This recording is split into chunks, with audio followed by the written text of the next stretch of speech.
Hello and happy Sunday. What I have here is a 1935, and you can see it in the Art Deco, Montgomery Ward St. Paul catalog.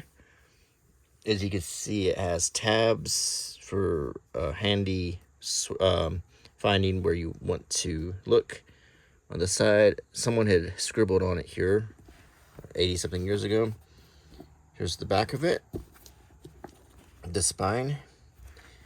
Just to put it in context, this was a year after Bonnie and Clyde. John Dillinger and Pretty Boy Floyd were killed. 2 years after Franklin Roosevelt became president. The King of England was George V. It was the middle of the Great Depression. Prohibition had ended 2 years earlier. On the first page, there's some swatches of fabric, actual fabric, so you can choose better. It looks like the swatches are missing in these two spots, but here, that's very cool. And we're going to start with ladies' clothing.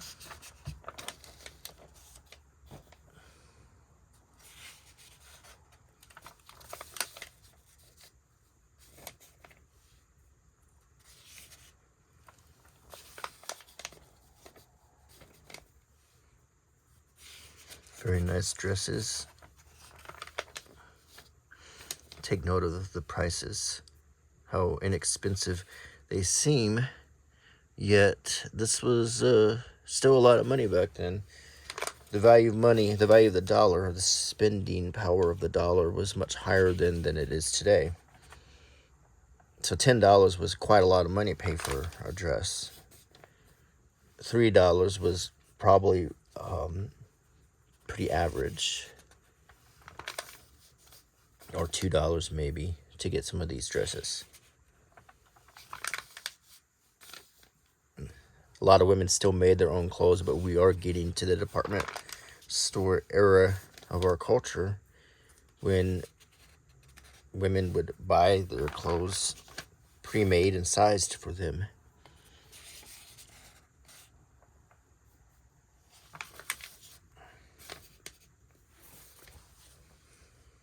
Some color pictures.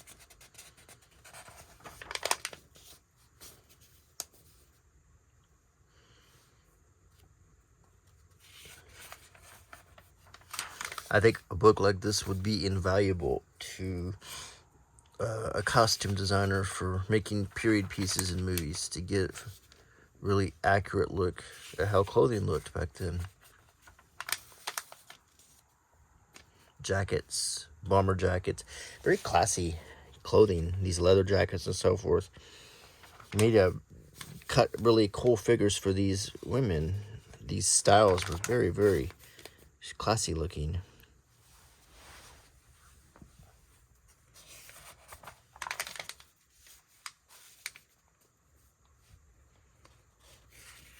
Dress coats.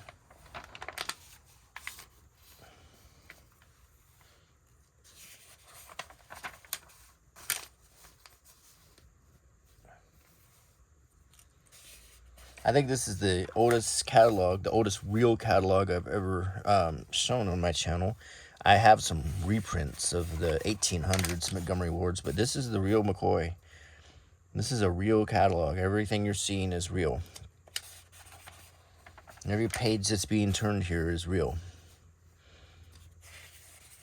So you can get a really, really good idea of how people were dressing in 1935. Or how people wanted to dress.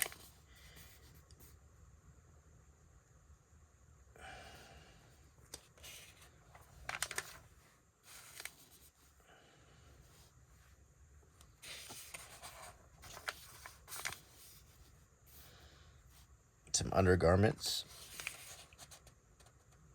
I like the Art Deco design on all of this stuff. That was still the go-to style of art.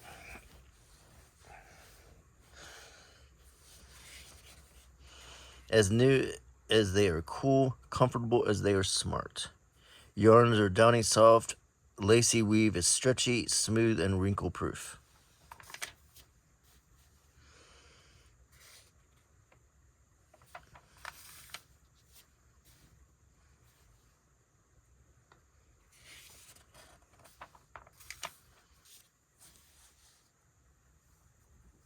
This book would be a guide for hair, clothing, and everything for 1935.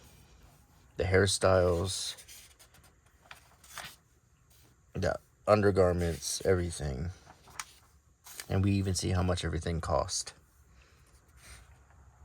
And then we get to stockings, which became much more expensive when the war broke out, as that material was used for parachutes and many other things.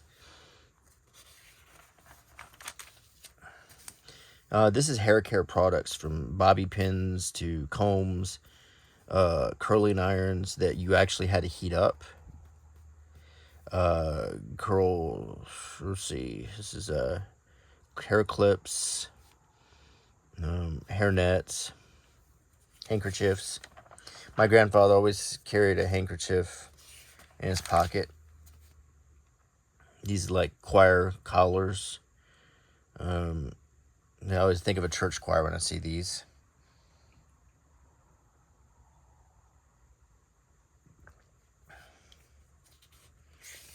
And money purses. Nice gloves. Kid skin. It's goat skin or sheep's lamb skin, or not real kids. And we see the shoes. Most of them are high-heeled, as you'll see, except when we get to the athletic shoes.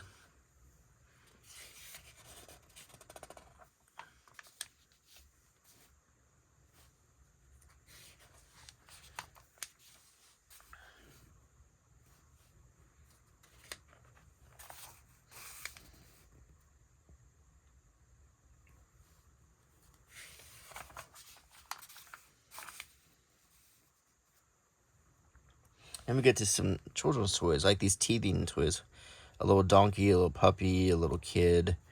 And we get to all kinds of baby stuff, from little tricycle things, prams, strollers, cribs, high chairs. Diapers and baby supplies. Diapers, they didn't have disposable diapers back then. They were all made out of cloth. When I was a baby, my parents used cloth diapers. Disposable diapers, if they did exist, they were certainly hard to get. And then medicines, bottle cleaners, bottle brushes.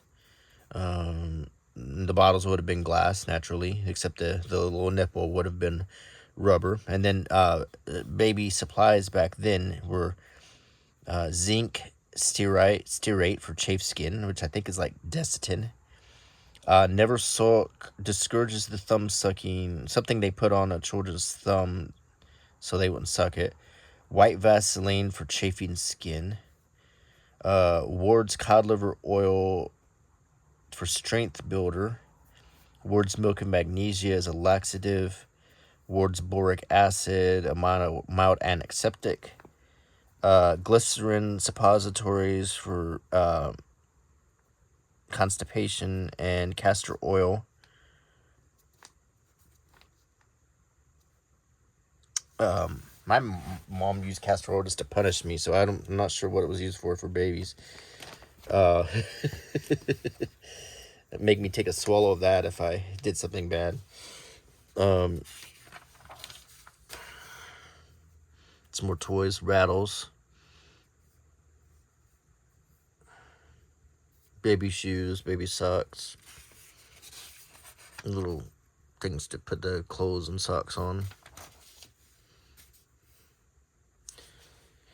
Here's a utility kit that has most of the same supplies I just read off, along with cotton swabs and some safety pins and stuff, like a starter kit for babies. Birth announcements.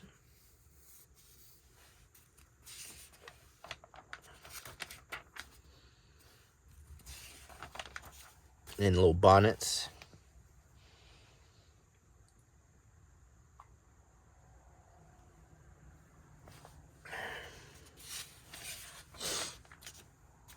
And get to children's clothing.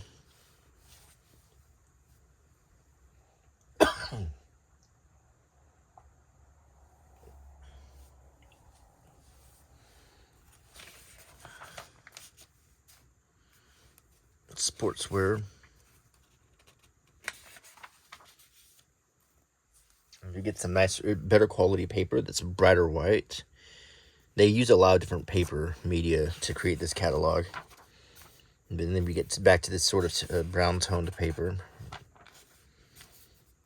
And lots of different hats, undergarments, pajamas, socks for women and girls.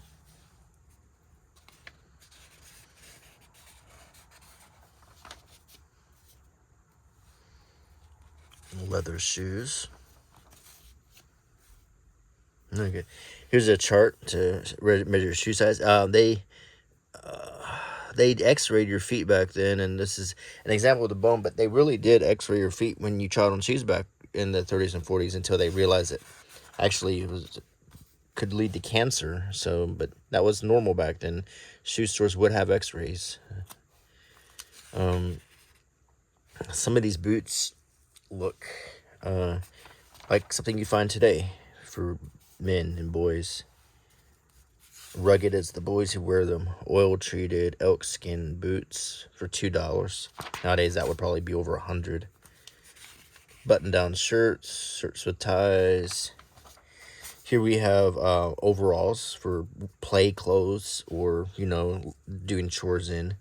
Pajamas, newsboy hats, cowboy hats,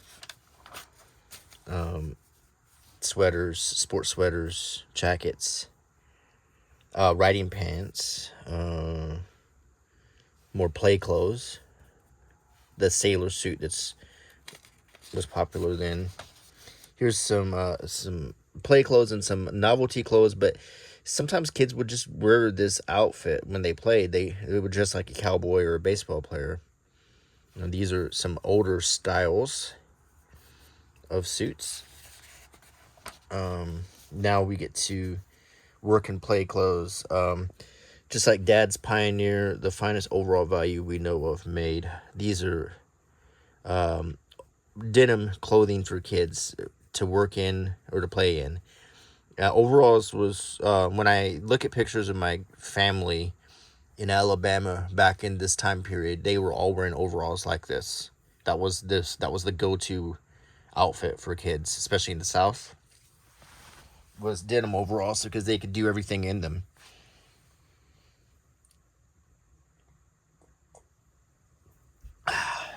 So we get to more the sailor suits, the slacks,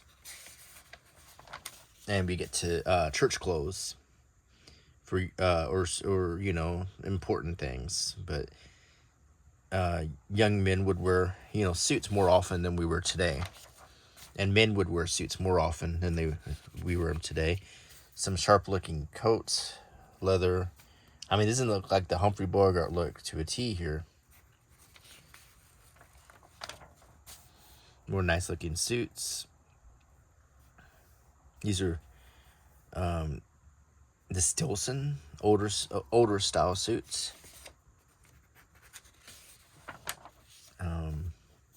Many different cuts because suits, but as I said, were much more prevalent back then. We get to businessman suits. And business casual pants. As you can see, they were quite baggy.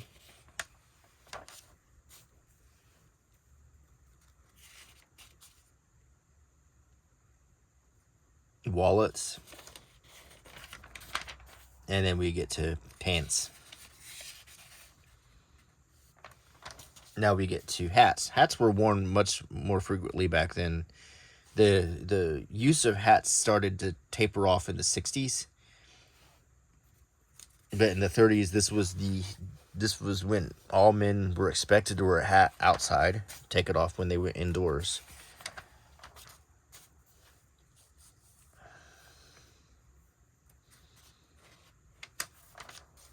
All men would need to carry a comb with them. So when they took their hat off, it messed their hair up. They had some kind of pomade or something probably in their hair, so they would need that comb.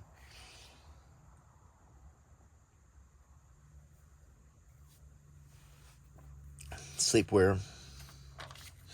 Now we get to nice men's button-down shirts. $1.39, choice of any shirt on this page.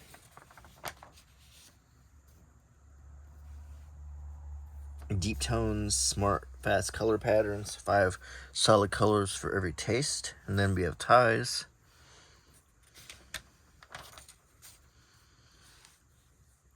The toughest shirt we know, Ward's Pioneer shirt for work. I'm guessing it's me. It's fine yarn chambray, cut for comfort, built for service.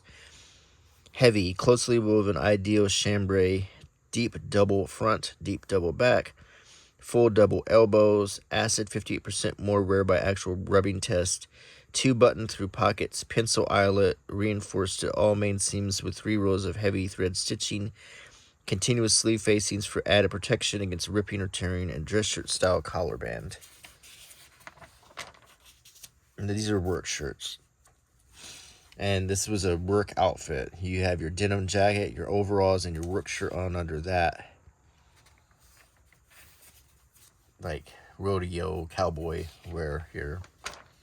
And this sums up the Great Depression here. This is what most men would be seen wearing if they were wearing a suit, or they were wearing this. The casual sportswear really wasn't as much of a thing. It existed, but like only the jet set wore it. Coveralls for work, and then now we are getting into more of the casual after work clothing.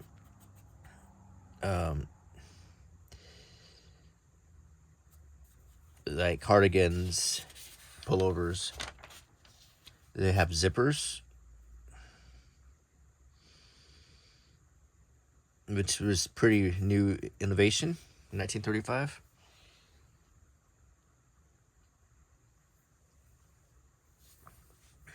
Slide fastener is what we call zippers now. Gauntlets. I mean, these gloves were basically like gauntlets. Riding pants, waterproof oil slickers, rain, if you were working on a boat, fishing boat or something, this is what you'd be wearing. Then you get to your shoes for men.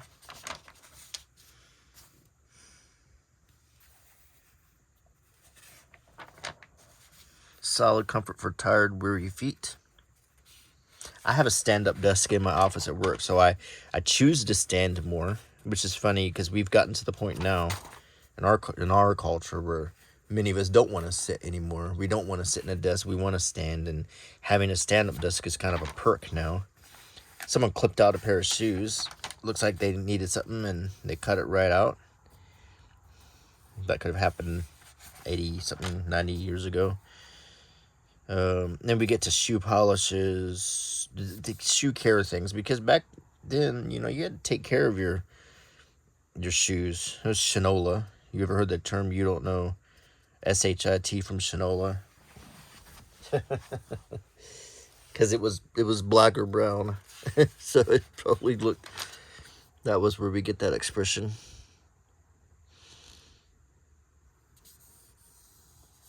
Thread.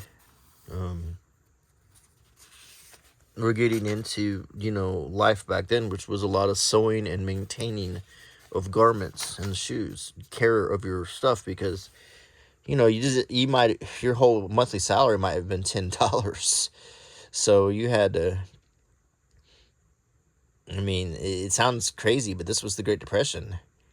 You might have had 2 nickels to rub together, so you needed to take care of your stuff. Aprons with pictures on them.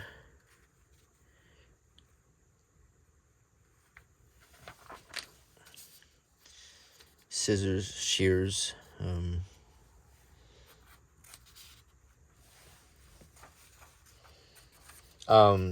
Sanitary pads, interestingly.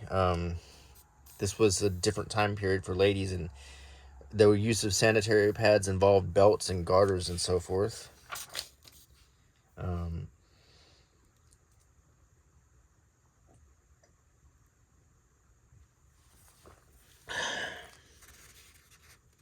This is not clothing, but these are patterns, I believe, to sew your own garments, and then you would buy the fabric. Here's another swatch, as we saw in the beginning. See, you can touch and feel the fabric, and that's a really neat touch because I'm touching a piece of very pristine looking fabric from so many years ago. And I don't know how many more pages will have swatches like that. But back then, when making your own clothes was such a big deal, it was in their best interest to include things like that as a selling point, to get people to buy, to trust that the fabric would look exactly like they wanted it to. Here's a swatch of this gauzy material right here.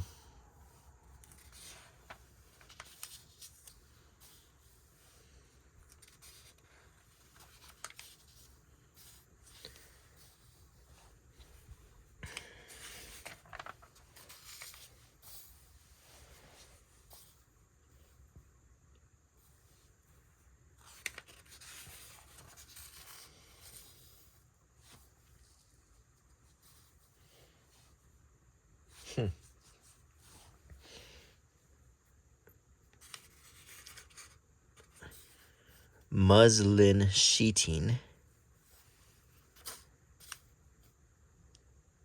Belgian type lace cloths, cotton damasks, cotton bats, all linen toweling, terry cloth, dishcloths, glass towels, bathroom towels.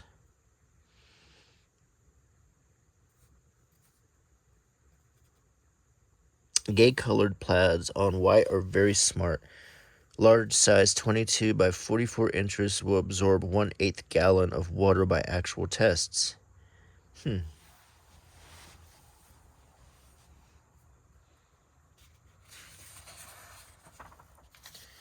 we're getting into bedding. So this will give you an idea of what your bed would have looked like with your sofa. Well, these are slip covers for sofas to make them last longer. And curtains, drapes.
Oh, these rugs are really cool.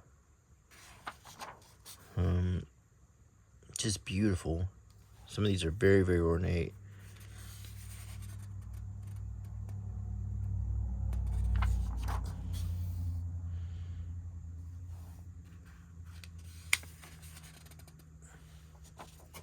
Now this is some high quality paper and photography now.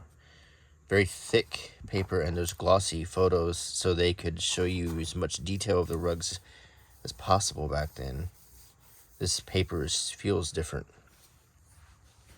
This is interesting. I like how we keep going through different types of paper. This is very glossy, well done photographs. It probably cost them quite a little bit to print these back then. Now we're getting into radios. Television existed at this point, but it was still in the very, very early stages. It had started in the late 20s, and one of the first television images in America, at least, was Felix the Cat. But the number one form of entertainment for families, as well as information, news, sports, and so forth, was the radio. So every house needed a radio. You would listen to your shows, your music, big bad and remotes, your news, your weather, farm forecasts, all that stuff, commercials for stores. So you would get your radio, and as you can see, they were beautiful Art Deco pieces of beautiful furniture, mostly styled to fit into your living room and not jump out at you. So as you can see, also they were quite expensive. $75 back then was a lot of money. That was just quite a lot of money for a radio. I mean, $75 back then was easily $500 today. So, and that, I mean, most people don't just have $500 to throw around every month.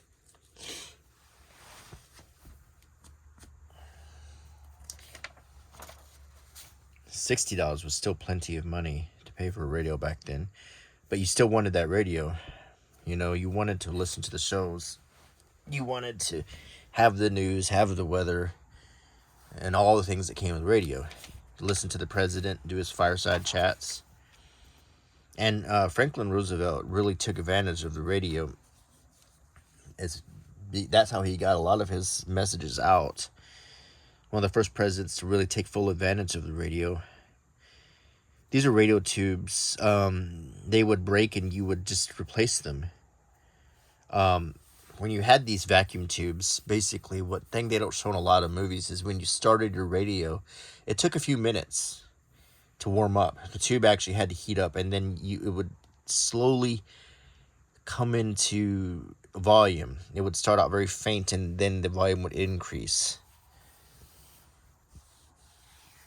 You couldn't just turn a radio on back then and instantly start hearing things. So if you ever see that in a movie, that's a mistake.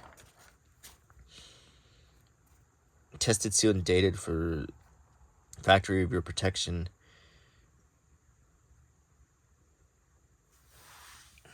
Usually long lasting. These are batteries for the radios.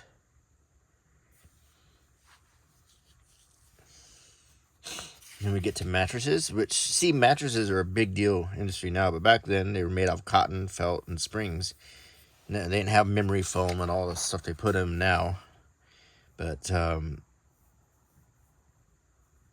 generally speaking, I'm sure that if you went back in time and slept on a mattress like this, if you're spoiled like many of us are now with our ridiculously expensive mattresses, you know, you would tell the difference.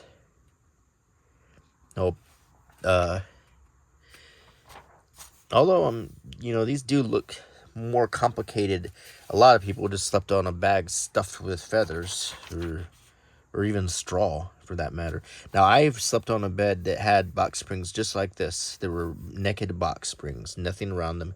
My mattress went on top, and as you can see, it could hold 145 pounds.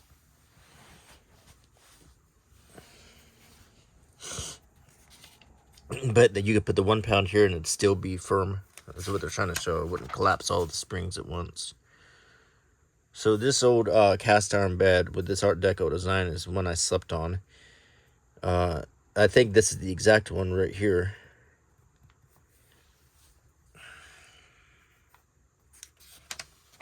And then we get to pillows, and then we get to bedroom sets. So bedroom groups, like your chairs, your dresser, your nightstand, a dressing table, a mirror, so forth. Makeup mirrors for ladies.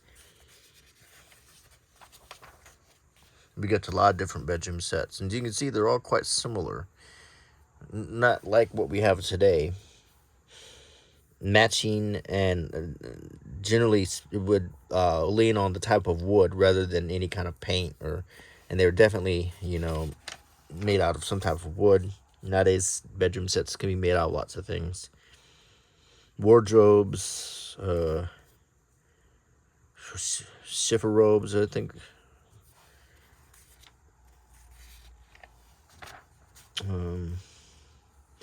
We get to living room sets, contemporary American group, and this was a fairly modern look for 1935. You get your couch, coffee table, a bookcase with sliding doors, a lamp, recessed. Well, no, that's just artwork, and then that's a very smart look for 1935, I think, and a very modern look, kind of timeless. Like this would have fit into the 60s or even today, depending on if that was your style. Some things have built-in radios, which is neat. $500. Oh, exhibited at the Metropolitan Museum of Art. $495 cash or $50 down. Complete furnishings for a one-room apartment. John W. Root of the well-known architectural firm of Holabird and Root worked with Ward's Bureau of Design in creating this room. It interprets, in terms of livable comfort, a simple, true rendition of contemporary American art, and was on exhibition at the Metropolitan Museum of Art in New York City as part of the American Industrial Art exhibit. Ward's interest in this movement centers in the belief that good taste, modern design, and beauty can be combined with economy and need not be associated with high price. It is purpose of Ward's Bureau of Design to translate this principle into the things we sell. Throughout this book, you will find many other things, such as washing machines, stoves, furniture, which carry out the spirit of this Ward idea. In this room, you will find everything you need for lounging, reading, writing, dining, dressing, and sleeping, without an inch of space wasted. There's a Davenport which quickly converts into a comfortable bed for two, a desk whose broad writing surface folds back to reveal that it's a roomy chest of drawers, a decorative table whose top opens quickly to spacious size for dinner or a friendly game, separate lounge chairs that combine in twos as a love seat or in threes as another Davenport, three useful little tables nested to save space, and unique bookcase units which may be arranged to fit any wall space and look like they are built in. The color scheme attains rich interest through blending of the mellow brown walnut finish with the bone white of nested tables and lamps, and the brown, tan, and rust tones of the heavy upholstery fabrics and smart wool pile Axminster rug. For further information, write us. So, I do see a radio here, and I wonder if that's a built-in radio. Oh, that's kind of cool. I liked reading that little part. I hope you enjoyed that. Little place to put your newspapers and magazines.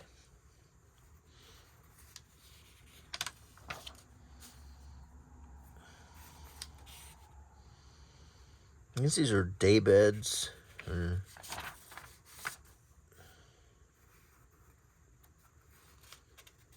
then we get to chairs, lounge chairs, end tables. This is a card table. Easy boy kind of chairs, lazy boy. Dining room chairs. Lots of different furniture choices here.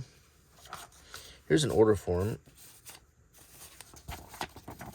Montgomery Ward order blank, never used.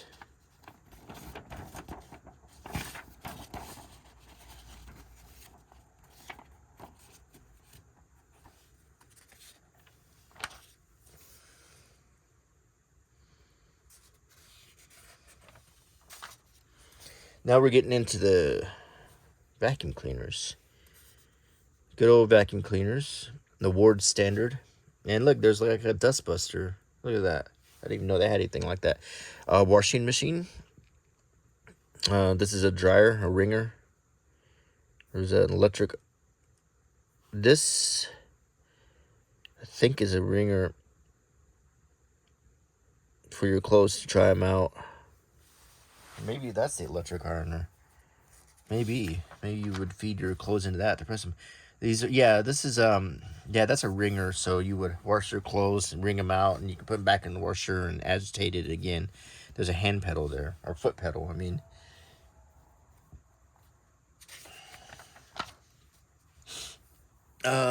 Sewing machines, very much like my grandma had. Now we get to refrigerators. A lot of people use ice boxes back then, which literally meant it was something like, it looked like this, but they would actually buy a block of ice to put into it. It was hence ice box. So I don't know if this is the type where you would put the ice into it. Cooling unit in top center for better shelf arrangement. Freezing regulator. I wonder if you actually did put the ice in here, if this was an ice box. I think it might be before you could plug in a refrigerator that used refrigeration technology.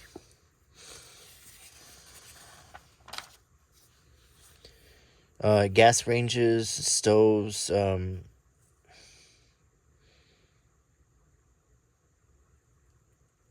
hot plates, and so forth.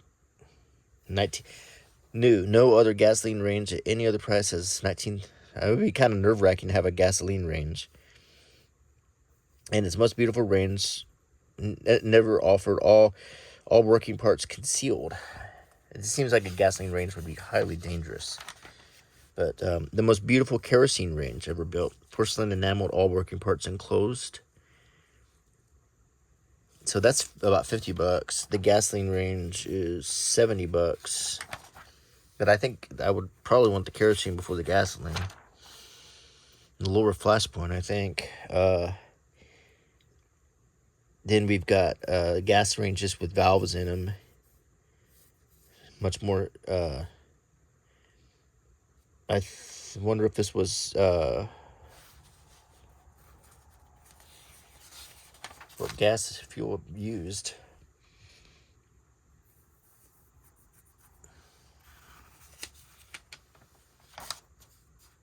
And we get to the older style stoves that are a little bit cheaper, wood burning. A cast iron cook stove, you would literally put wood in there and burn it.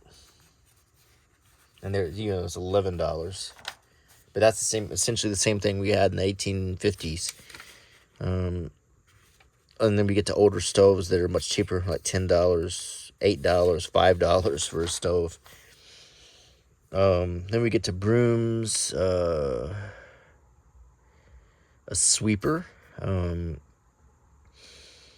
soap, mops and mop wringers, dust mops, old-timey washing machines, wax polish,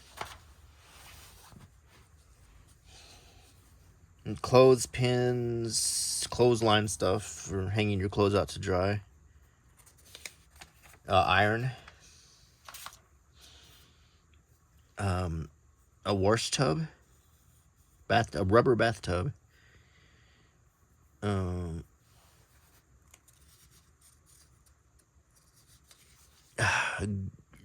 butter churn to make butter in 3 to 5 minutes, which you could do with your bottled milk back then because it had the cream in it. They don't have the cream in the milk anymore. You had to buy the cream separate. But if you want to make your own butter, you can mix some milk and cream and churn it yourself. Jelly molds. It wasn't Jello, it was Jelly back then. Jello is a brand name. They called that wiggly stuff that we like to eat jelly back then. Let me get to aluminum for a delicious cup of coffee or tea. I had an aluminum percolator quite like that when I first lived on my own. Cast iron enamelware. Typically, they didn't have coffee machines back then. They had percolators, which is something you can still buy and still makes a great cup of coffee. Grinders, some meat grinders. You could get coffee grinders. They're great, but they're very hard to clean. butchering stuff, knife sets, silverware, beauty appliances like hair dryers. These vibrators are for massage purposes, and people thought they were for fitness, but they did indeed make them.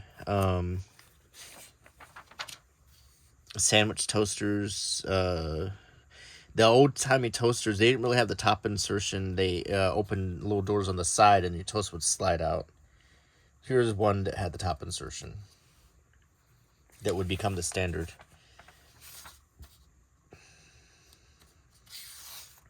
And here's hot plates.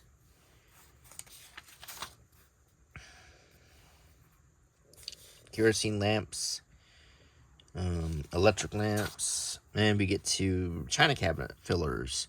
The stuff that your wife would keep in her china cabinet and pull out for guests and so forth.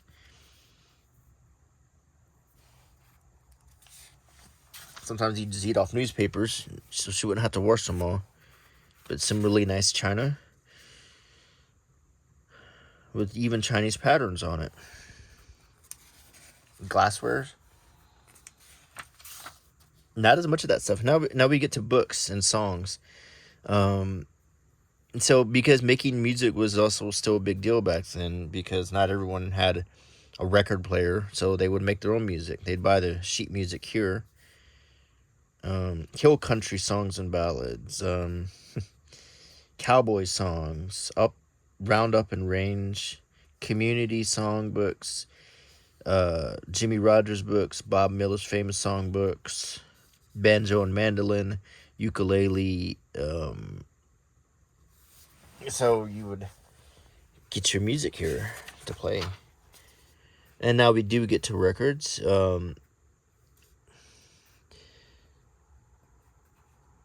And as you can see, these were the electrically recorded 10-inch double face.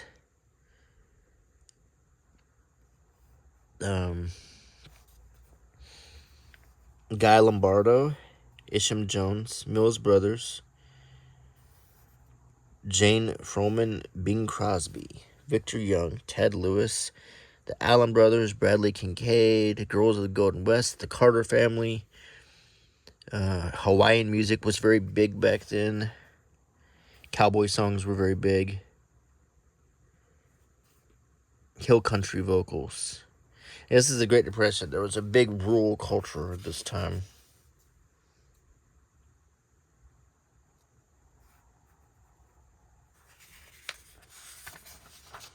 And then we get to more music making stuff. Violins, drum sets, brass instruments, harmonicas, accordions. And we get to some branded merchandise. We got our Hawaiian Guitars that you would play flat. You would play it horizontally. It even has pictures. This one has a picture of like a Venetian gondola, and this one has a Hawaiian girl dancing. Then you get a Betty Boop ukulele with her dog Bimbo on it. Decorated with pictures of 3 famous cartoon comedy stars, Bimbo and Coco, Ivory, and other star Betty Boop's pets.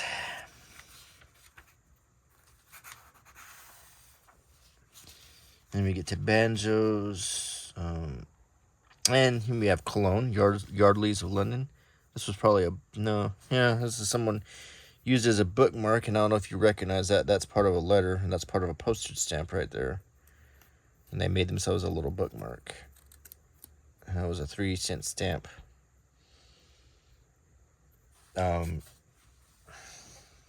Yardley's of London soap, you can still find that. Max Factor. He was a makeup artist, and here's Max Factor doing makeup for Jean Harlow, who died this year.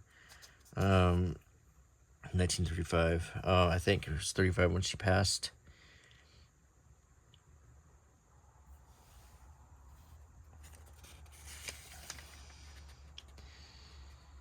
Harriet Hubbard. Deodorants.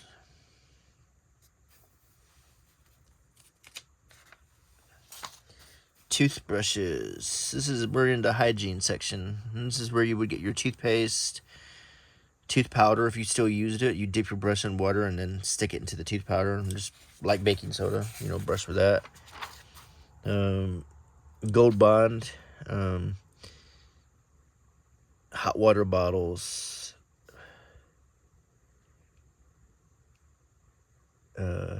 These were for enemas, I think.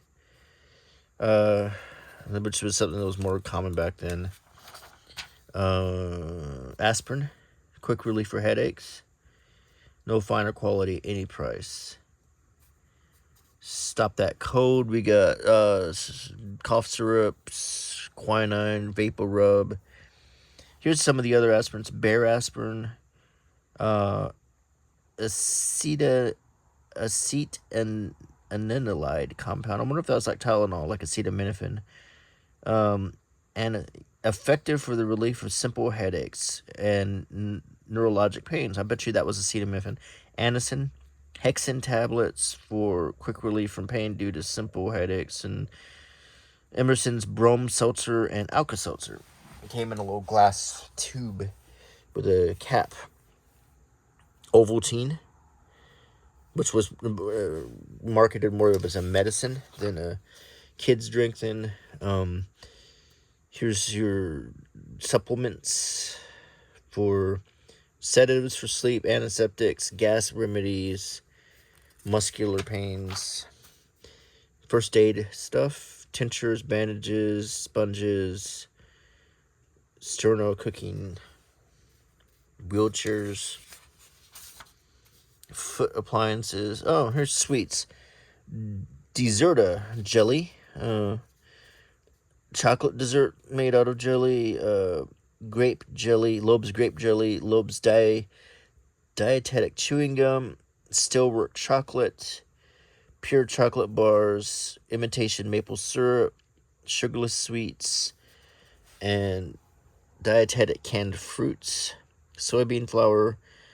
Battle Keep gluten flour. Sugarless sweetener. I wonder what that was made out of. We got gluten bread, gluten cereal, lots of gluten.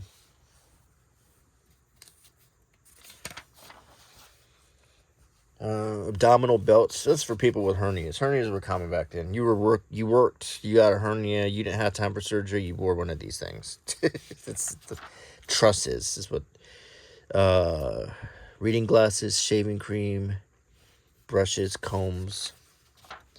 We get to some jewelry, pipes, and pipe tobacco, different types of candy, Baby Ruth bars, orange slices, molasses kisses, lemon drops, Butterfingers, jelly beans, marshmallows, chocolate-covered cherries, old-fashioned mints, starlight kisses, licorice, and gumdrops. And that pretty much sums up all the candy. Your pocket knives. Oh, these are rings. Sterling silver rings. Whether you like your initial on it or something. Shaving and scissor sets. Safety razors. Straight razors. Hair shears. Desk clocks. Nightstand clocks. More rings. We get to ladies' rings and jewelry. Bracelets and so forth. Signet rings. A cameo ring. High school, college rings. Watches. Mickey Mouse watch even existed then. The Haven Smitty watch. Still had some pocket watches. And a Mickey Mouse pocket watch. Some more nice silverware. Now we get to ink pens, and we get to Bibles, children's books, Little Orphan Annie, and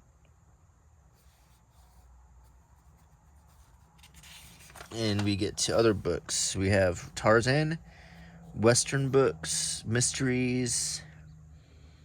You have some titles like Anna Karenina, Catherine the Great, complete novels of Guy de Maupassant, complete works of Shakespeare, Sex and Marriage by B.J. Lambert.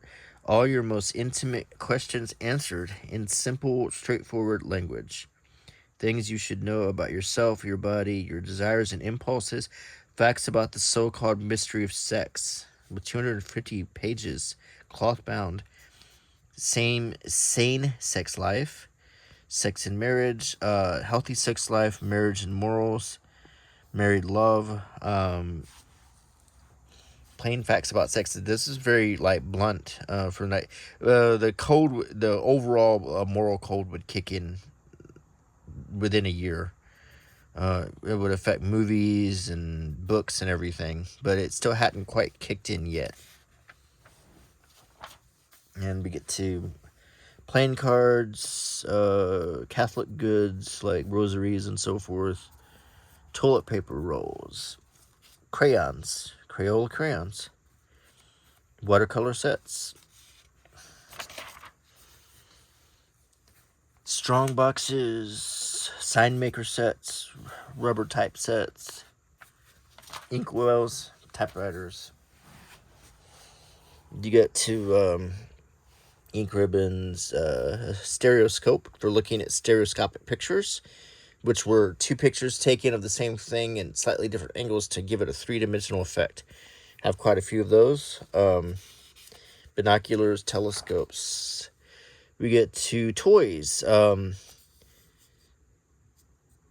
Ward's own purebred stock farm in color. So you have a toy farm set, which would have been popular with little farm kids. Baby dolls, a ranch set for kids who like cowboys. It even has outlaws in it. You get wagons, baseball gear, tricycles, model airplanes. You get adventurer sets, kites, tops, marbles, pith helmet, honeymoon express. The Honeymoon Express it's basically a train set for girls. It looks like a friction mouse toy, harmless joy buzzer. These are prank toys. A boat that runs in the water. A little half moon. So these were the kind of toys that, toy cars, toy trucks, toy race cars, toy airplanes. There's some cowboy guns, toy shooting games, fish. Then we that's pretty much all the toys back then. Very simple. And we get to fishing gear, and you'll find a lot of fishing gear here.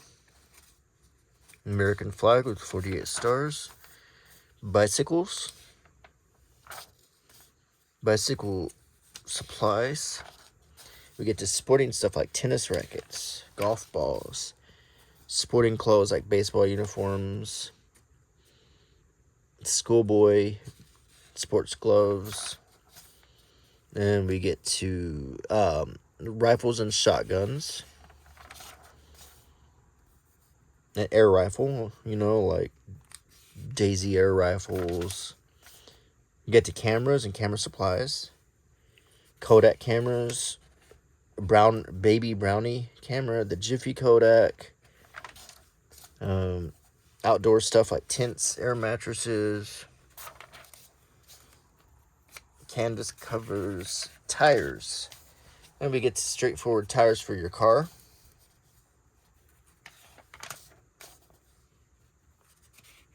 And see how cheap those tires were. Spark plugs. Seat covers. Generators, automobile and horns, changing oil, soft tops for your car batteries, air filters.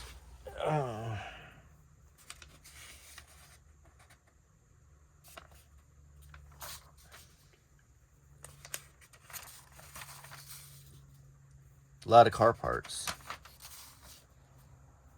Belts. Whole sets for doing your own car repairs. Replacement gauges. The tools you need to do the work. Socket sets. Tire chains for driving on ice.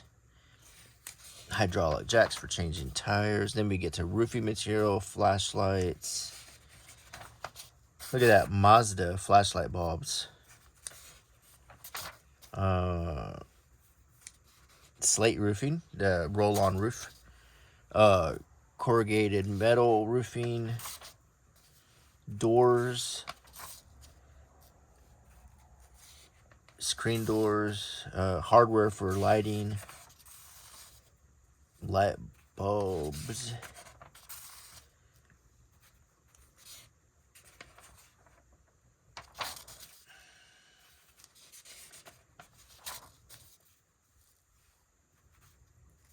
Motors, small motors. And we get to wallpaper. So this will give you an idea when it's printed on this very bright white paper. See different types of, and then we get the paint chart here. The different colors of paint you could use. Paint brushes. Paint cans.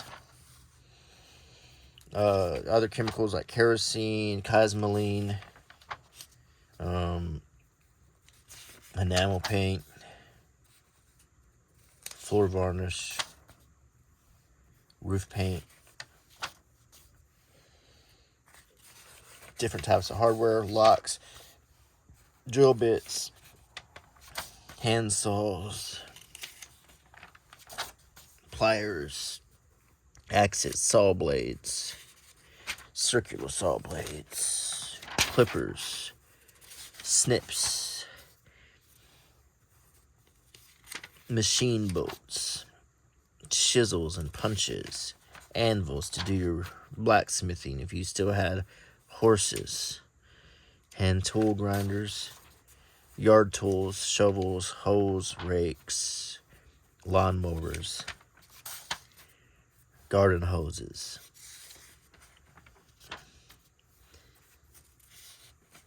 plumbing, bathroom furnishings, old-timey standalone bathtubs,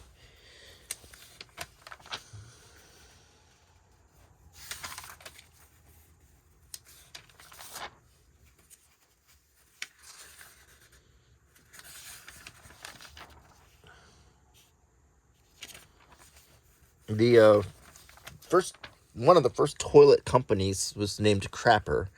So the habit became, because there were so many Crapper toilets, that people would say, I got to go to the Crapper. Eventually that went to, I have to take a crap, or I have to go take a crap, and then that's where we get that word. It's a vulgar word, but it comes from the brand name of the toilet.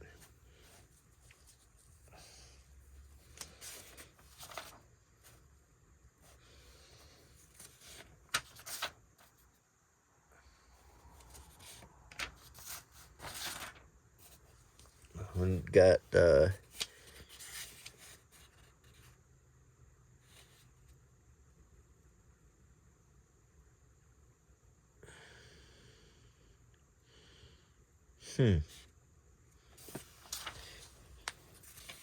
some of this stuff I'm not even sure what it was used for. A lot of this is farm stuff, and then we have like bridle bits and bridles and so forth for horses, because we're still using horses at this time. Saddles, team lines and so forth, blinders for your horses. Because a lot of people still had a buggy, the horse and buggies, where they used flat wagons to move things.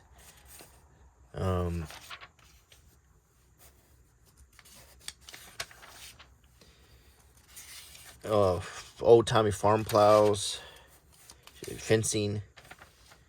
You could pretty much find everything here. Your barbed wire, your chicken wire, hatchlings for chicks. Having chickens back then was probably a big deal. Chicken food, baby chicks. You can just buy your baby chicks straight from Montgomery Ward. and apple seeds, berry seeds, and then we get to the very end of the book. And I thought this was really interesting, and I hope you did too. This was a 1935 Montgomery Ward catalog.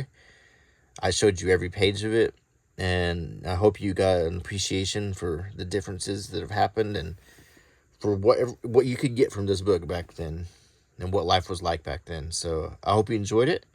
Please subscribe to my channel and leave me a comment or a thumbs up. Click the bell icon, and I hope you continue to watch my videos. Until next time, bye.